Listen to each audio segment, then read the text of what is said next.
গত ১৬ বছর ধরে যেসব নিষিদ্ধ জঙ্গি জিহাদিদের আটক করা হয়েছিল তারা ছাড়া পাইল। তার মধ্যে ২০০৫ সালে ৬৩ জেলায় সিরিজ বোমা হামলার কারিগর জেএমবি সদস্যরাও ছিল।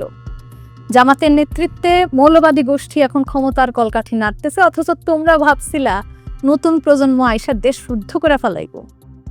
তোমরা রাজাকার আর রাজাকারের বাচ্চারা আলাদা ভাবছিলা, অথচ এনসিপি আর জামাত কিন্তু শুরু থেকে এক। তোমরা সরল মানুষ, বুঝতে পারো নাই।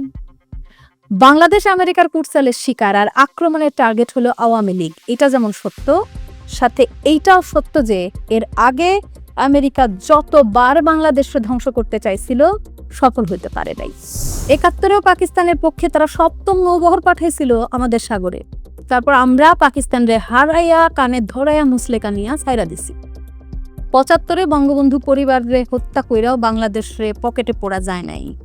এর মাত্র ৬ বছর পরেই বঙ্গবন্ধু কন্যা সব ছাইরা ছুইরা একজন সাধারণ নারী থেকে আমাদের অভিভাবক হয়ে ফিরে আসলেন।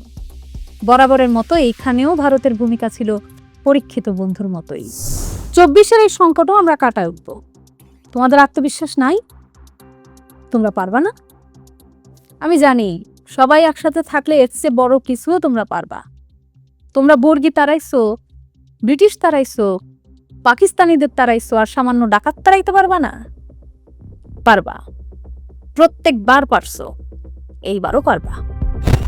জয় বাংলা।